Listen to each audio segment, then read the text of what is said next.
नमस्कार। तेज हरियाणा और के हरियाणा के साझी प्लेटफॉर्म पर आप सभी का बहुत बहुत स्वागत है। और सियासत से जुड़ी आज एक बड़ी हम जो कि सियासत की इस स्टोरी पर चर्चा करेंगे, क्योंकि इससे पहले हमने कालांवाली की बात की जाए, रानिया की बात की जाए, तो विधानसभा का सिलसिला हमारा आज पहुंच गया है सिरसा विधानसभा पर।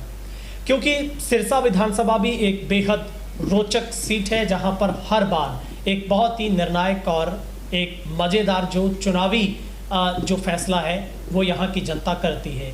लेकिन मेरे साथ बातचीत के लिए के हरियाणा के संपादक रमेश जाखड़ मेरे साथ हैं। और पिछले अगर 3 चुनावों को आप देखेंगे तो सिरसा में त्रिकोणीय मुकाबला यहाँ पर देखने को मिला है। लेकिन इस बार यहाँ के समीकरण क्या कह रहे हैं, आंकड़े क्या कहते हैं? जैन जो है वो स्वर्गीय पदम जैन जो है उन्होंने चुनाव लड़ा था और 2009 में कांग्रेस से लक्ष्मण दास अरोड़ा जो कि एक बहुत बड़ा चेहरा जो है वो कांग्रेस का रहे हैं, वो चुनाव लड़े थे। और 2009 में आज़ाद उम्मीदवार के तौर पे कांडा, यहाँ पे जो है वो त्रिकोणीय मुकाबला हमें 2009 में फिर से देखने को मिला। कांडा की एंट्री जैसे ही होती है तो कांडा की एंट्री के बाद त्रिकोणीय मुकाबले जो है वो हमें देखने को मिले हैं।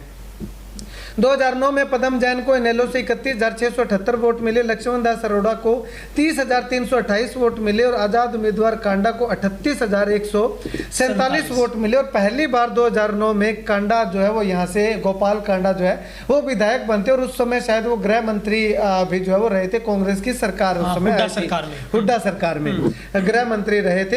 यहाँ पे जीत का मार्जिन अगर बात करूँ 2009 में तो 6469 वोट, यानी कि 10,000 से फिर नीचे। ये एक दिलचस्प चीज जो है वो यहाँ पे देखने को मिल रही है।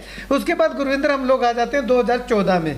2014 में जो है वो यहाँ पे मुख्यतः 4 लोग जो है वो आपस में कशमकश जो है वो उनके बीच में देखने को मिली थी। इनेलो से मक्खनलाल सिंगला चुनाव लड़े थे, जिनको जो है वो 46,573 वोट जो है वो मिले थे। एचएलपी से गोपाल कांडा जो है वो उनको 43,635 वोट मिले थे 2014 में।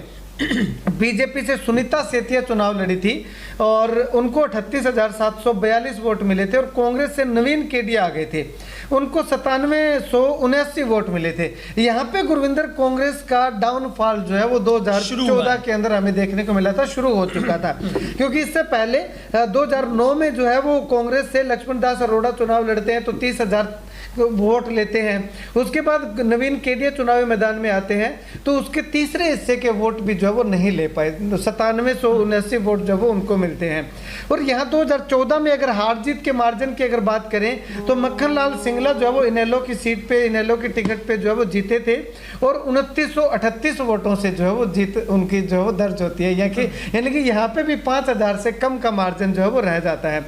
उसके बाद 2019 में आ जाते हैं। 2019 में गोपाल कांडा जो है वो विधायक बनते हैं और अपने जो है वो उसके एचएलपी से ही जो है वो विधायक बनते हैं। और यहाँ पे अगर बात करें तो एचएलपी से गोपाल कांडा चुनाव लड़ते हैं तो उनको 44,915 वोट मिलते हैं। और पीछे अगर बात करें तो 2014 में कांडा को एचएलपी से 43,635 वोट मिले हैं और यहाँ पे 44,900 कुछ वोट मिले हैं, यानी कि 1,500 वोट ही जो है वो प्लस हो पाए हैं। और उसके बाद गोकुल सेतिया की एंट्री होती है जो कि इनेलो के समर्थन से, सहयोग से जो है वो चुनाव लड़ रहे थे, इंडिपेंडेंट उसको कह सकते हैं, और इनेलो का उनको समर्थन था। तो उनको जो है वो 44,313 वोट मिलते हैं। और बीजेपी से प्रदीप रातू सरिया चुनाव लड़े थे जो कि 30,142 वोट उनको जो है वो मिले थे। और 2014 में अगर बीजेपी की बात करें तो 38,742 वोट मिले थे। यहाँ पे भी बीजेपी का डाउनफॉल जो है वो शुरू हुआ था। और 2014 में यूँ कह सकते हैं कि बीजेपी पहली बार सत्ता में आई थी और 2019 में बीजेपी की अच्छी खासी लहर देखने को मिल रही थी। उसके बावजूद भी जो है वो 8,000 वोट जो है वो बीजेपी डाउन गई है यहाँ पे 2019 में। और इंडियन नेशनल कांग्रेस से अगर बात करें तो 10,111 वोट जो है वो होशियारीलाल शर्मा जी, स्वर्गीय होशियारीलाल जी जो है वो चुनाव लड़े थे, उनको जो है वो मिले थे। कुल मिलाकर के पिछले 2 चुनाव 2014 और 19 की अगर बात करें तो कांग्रेस का कुछ डाउनफॉल जो है वो हमें देखने को मिला है, कुछ हद तक बीजेपी का डाउनफॉल भी देखने को मिला है। इनेलो का हम कह नहीं सकते क्योंकि इनेलो ने प्रत्याशी जो है वो नहीं उतारा था 2019 में, और 2014 में जो उतारा था वो जो मक्खनलाल सिंगला थे वो विधायक बने भी थे। तो 2019 में जो है वो क्योंकि परिवार का विघटन हो गया था तो इसके चलते जो वो यहाँ से प्रत्याशी नहीं उतार पाए। तो कांग्रेस का डाउनफॉल और उसके बाद कांडा की एंट्री, कांडा लगातार जो है वो बढ़ते जा रहे थे। बीजेपी जो वो 2014 में जितने वोट लिए उतने 19 में नहीं ले पाई, और यहाँ पे गोकुल सेतिया की निर्दलीय तौर पे एंट्री हो जाती है। तो गोकुल सेतिया जो है वो बहुत बड़ा जो है वो रोल अदा यहाँ पे करते हैं। 2019 के चुनाव में 44,000 वोट जो है वो इनेलो के सहयोग से जो वो ले पाते हैं। तो यहाँ पे भी गुरविंदर, अगर 2019 में तो लगभग पता ही है कि गोकुल सेतिया जो है वो कितने वोटों से हारे थे, 602 वोटों से हार जीत जो है वो हुई थी।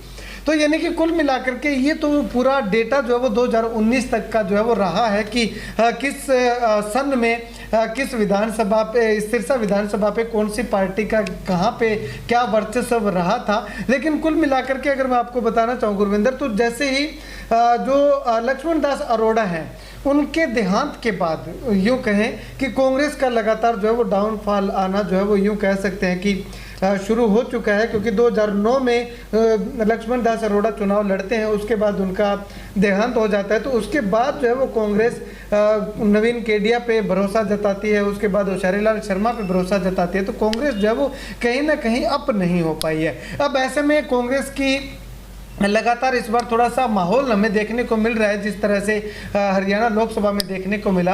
तो उसमें जो है वो कैंडिडेट पे डिपेंड करता है कौन आता है, वो आने वाला समय बताएगा गुरविंदर। ठीक है रमेश, बहुत मतलब आपने डीपली तरीके से हर तरीके से इन तथ्यों को पेश किया, और मैं उम्मीद करता हूं दर्शकों को ये जानकारी बहुत अच्छी लगेगी। रमेश, बहुत इंपॉर्टेंट सवाल है जी। ऐसे समय में जब 2024 का चुनाव डिक्लेयर हो गया है, 1 अक्टूबर को वोटिंग होनी है, आपको क्या लगता है एचएलपी हरियाणा लोकहित पार्टी तो इस बार की सरकार में भागीदारी भी है, वो सहयोगी दल के तौर पर है, मगर अभी गोपाल कांडा ने जो सैनी के साथ भी उनकी डिप्लोमेसी हुई है, उन्होंने 15 टिकटों पर सरकार से अलायंस का भी उन्होंने मांगा है कि मुझे 15 टिकटें दी जाए, और सीधे तौर पर रानिया बंधु ने अपने जो कि धवल कांडा को भी वहाँ से अनाउंस किया है। क्या लगता है सीधे तौर पर अगर इस बार बीजेपी अपना कैंडिडेट उतारती है, क्योंकि बीजेपी के नेता भी तमाम इस बात की मांग कर रहे हैं कि पिछली मरतबा भी अच्छे खासे वोट लिए थे, और उससे पिछली बार भी बात करें तो काफ़ी अच्छा वोट बैंक का बीजेपी को मिला था।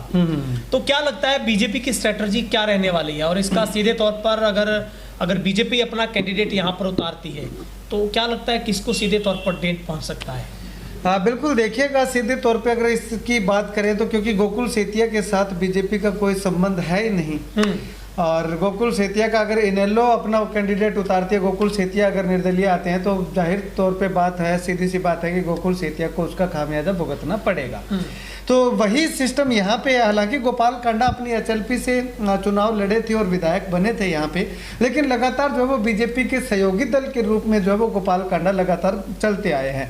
पीछे भी बिना किसी शर्त के उन्होंने समर्थन दिया था 2019 में अपना विधायक बनते ही।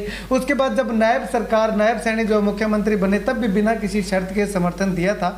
हालांकि चर्चाएं चल रही थी कि गोपाल कांडा को मंत्री बनाया जा सकता है, लेकिन चर्चाएं की चर्चाएं रह गई।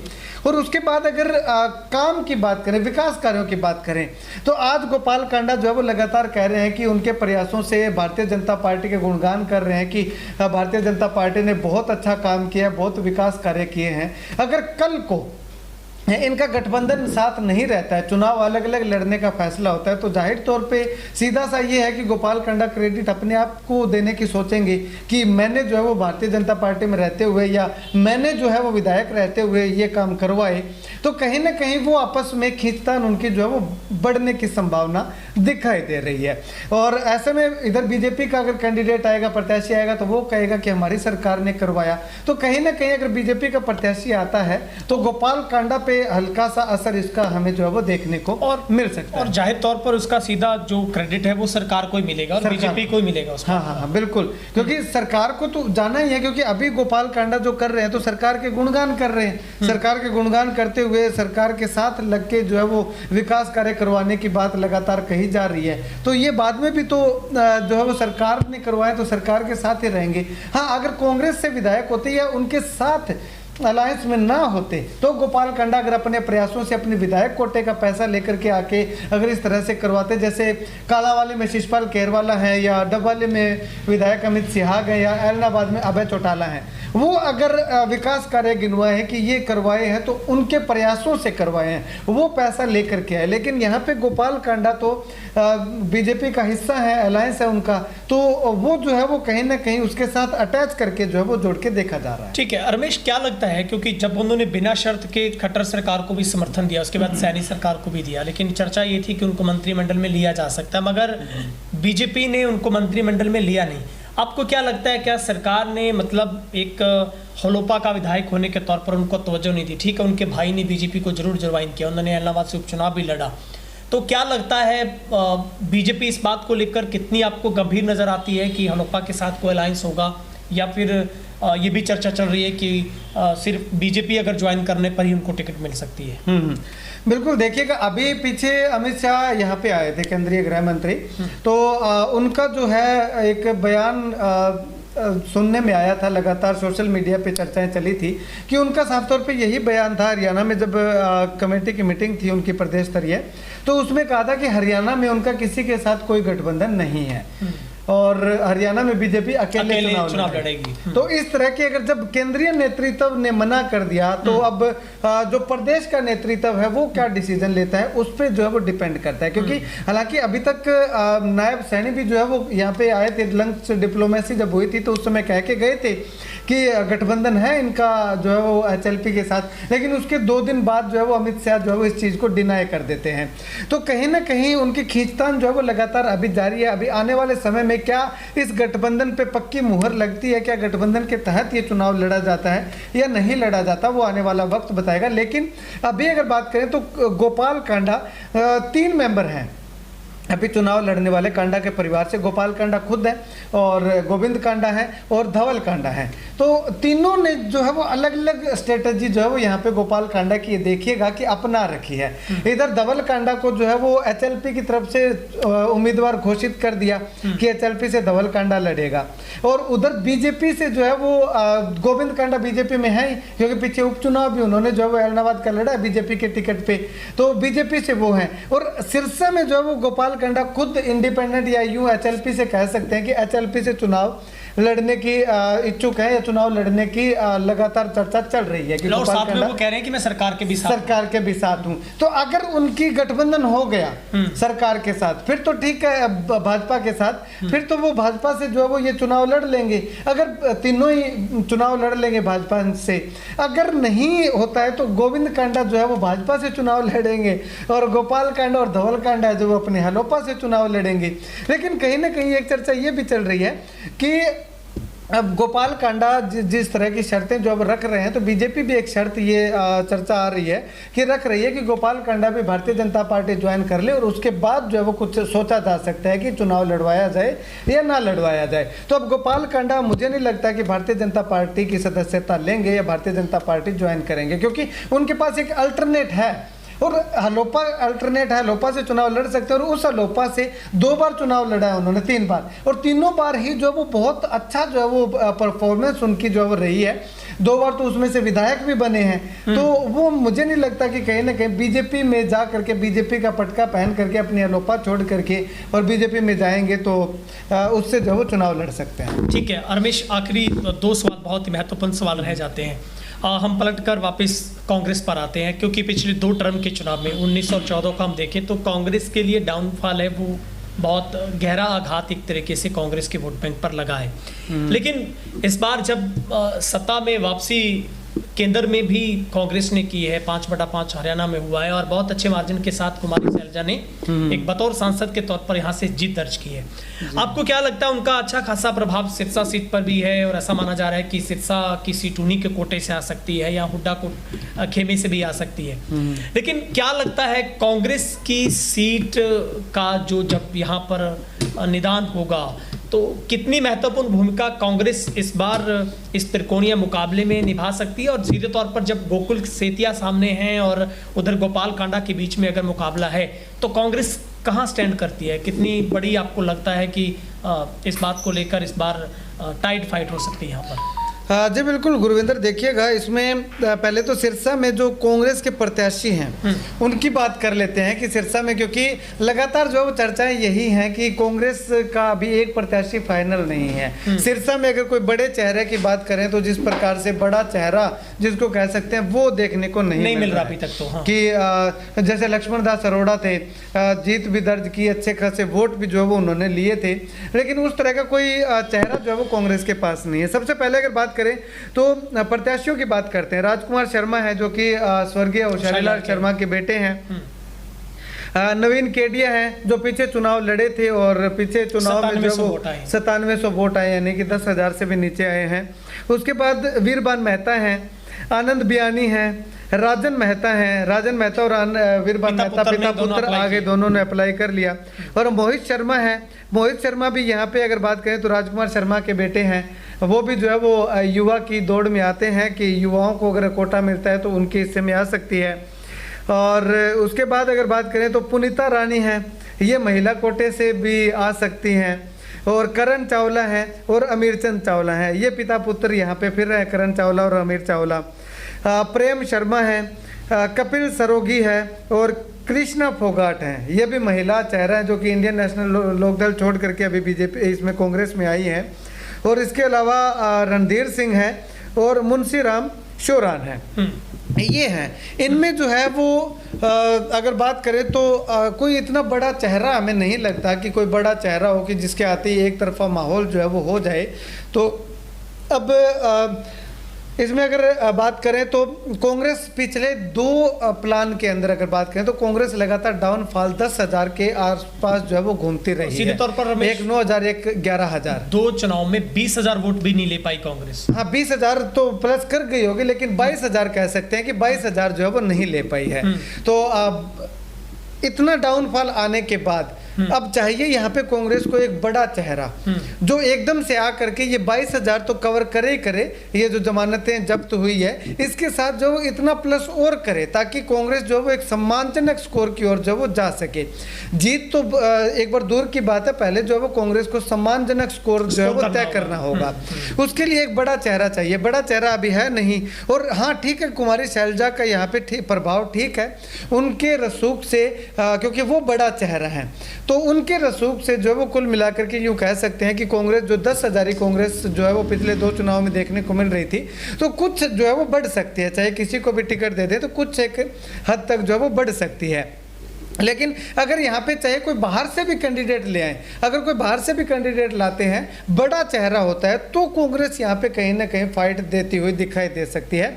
इसके अलावा गोकुल सेतिया, गोपाल कांडा और इनेलो से अगर गोकुल सेतिया इनेलो के साथ जो सपोर्ट से आते हैं तो जो है वो गोकुल सेतिया और गोपाल कांडा के बीच में जो है वो टक्कर कहीं ना कहीं देखने को मिल सकती है। बीजेपी भी जो है वो कहीं कम नहीं है यहाँ पे। बीजेपी से भी जो है वो इस बार पवन शर्मा है, वो जो है वो चुनाव विनोद स्वामी वो जो है वो चुनाव लड़ने की इच्छा जता रहे हैं बीजेपी से इस बार, क्योंकि पीछे जो वो सुनीता सेतिया ने चुनाव लड़ा और उसके बाद प्रदीप रातूसरिया ने चुनाव लड़ा, तो इन्होंने भी जो अच्छा स्कोर जो है बीजेपी के लिए किया था। तो इस बार जो है वो विनोद स्वामी जो है वो भी लगातार बीजेपी के कैडर में रहे हैं, काफ़ी सारे उनके पास पदभार रहे हैं, वो भी जो है वो चुनाव लड़ने की इच्छा जो है वो जाहिर कर रहे हैं। शायद प्रत्याशियों की लिस्ट में है, उनको भी जो है वो टिकट मिल जाए तो मुकाबला जो है वो दे सकते हैं। इसके अलावा गोकुल सेतिया और गोपाल कांडा, इन दोनों के बीच में मुकाबला रहने की संभावना ज्यादातर दिखाई दे रही है, क्योंकि बाकी प्रत्याशी आने के बाद ही पता चल पाएगा गुरविंदर। अब गोकुल सेतिया मुकाबले में क्यों है उसका मैं रीजन बताना चाहूंगा। देखिएगा जो बात हुई है, जो सामने दिखा है, उसको जो है वो आंखें बंद करके इग्नोर नहीं किया जा सकता। यहाँ पे गोकुल सेतिया का मैं इसलिए जिक्र कर रहा हूँ कि जो नारायण खेड़ा में टंकी आंदोलन हुआ, उस टंकी आंदोलन में जितने तक आंदोलन वो चला, सुबह से लेकर के शाम तक गोकुल सेतिया वहां पे अपनी हाजिरी जो है वो लगाते हुए दिखाई दे रहे थे।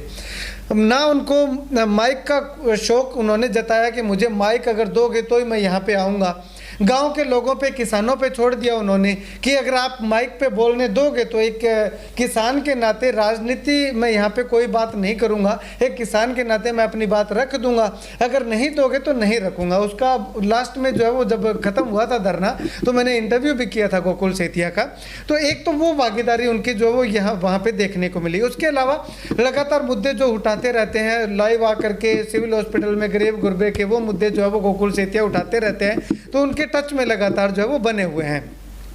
इसके अलावा सबसे यूनिक चीज अगर मैं आपको यहाँ पे बताना चाहूँ तो वो ये है कि जब घग्गर में फ्लड आया था पिछले साल, उस फ्लड में गोकुल सेतिया अपने सफेद कुर्ते पायजामे की परवाह किए बिना, यानी कि इस पे दाग लग जाएंगे उस दाग की परवाह किए बिना गोकुल सेतिया जाके किसानों के बीच में, और जो पानी जो मटमैले कलर का जो पानी था उस पानी के अंदर उतरते हैं गोकुल सेतिया, और अपने हाथों से जो ये बैग है मिट्टी के भरे हुए वो उठाने के लिए किसानों के साथ जुट जाते हैं।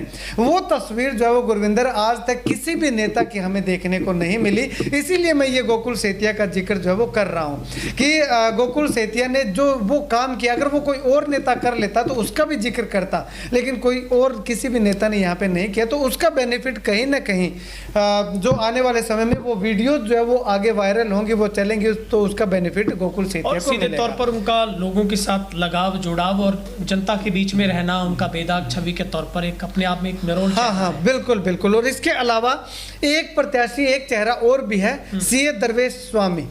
वो भी जो है वो काफी अच्छा जो है वो यहाँ पे हमें यूं कहें कि समीकरणों पे प्रभाव डालते हुए दिखाई देंगे, क्योंकि पढ़े लिखे हैं। और जितने भी ये सिरसा की राजनीति में जितने भी नेता हैं, मुझे लगता है कि सबसे ज्यादा पढ़े लिखे सीए दरवेश स्वामी ही होंगे, क्योंकि उन ये है और अच्छी खासी जानकारी है उनको कि मुद्दे किस प्रकार से उठाने हैं, आर्थिक व्यवस्था कैसे सही होगी, कैसे क्या कुछ होगा।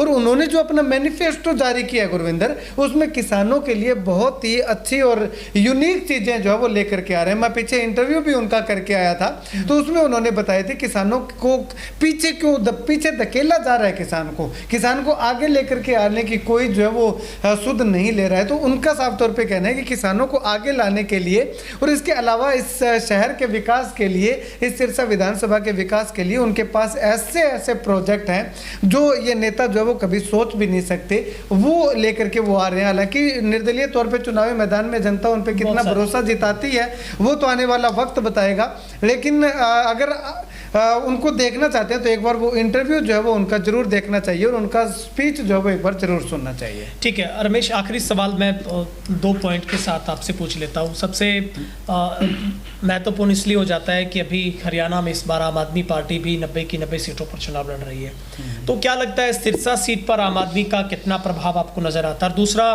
बीएसपी प्लस INLD का जो इस बार अलायंस है, अगर वो अपने समर्थित कैंडिडेट गोकुल को इस बार यहाँ से उतारती है, नेलो अगर उनको समर्थन देती है, तो कैसे देखते हैं आप इस बार जो मुकाबले में एक बहुत बड़े मतलब पहले से ही अंतर के साथ और सहानुभूति के साथ इस बार गोकुल कितना प्रभावशाली आपको चेहरा लग रहा है?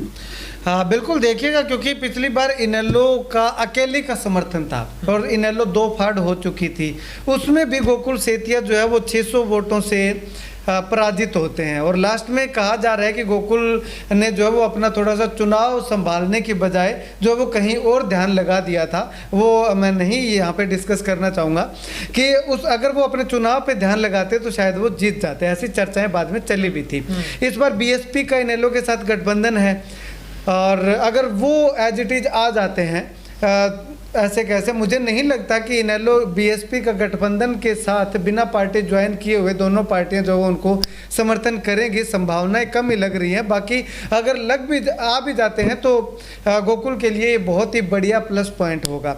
दूसरी चर्चा ये चल रही है कि गोकुल सेतिया कांग्रेस के भी लगातार संपर्क में है, पीछे चर्चाएं भी चली थी।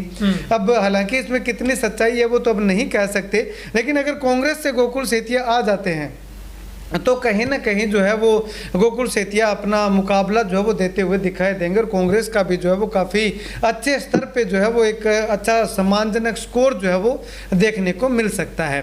और उसके बाद रही बात आम आदमी पार्टी की, तो आम आदमी पार्टी का भी अच्छा खासा रुझान हम सिरसा में कह सकते हैं, क्योंकि पंजाबी बेल्ट में तो आम आदमी पार्टी जो है वो नीचे नीचे जा करके, पीछे भी हमने जिक्र किया था जब हमने कालावाली और रानिया का जिक्र किया था, तो नीचे नीचे जो है वो आम आदमी पार्टी लोगों को साथ जोड़ रही है।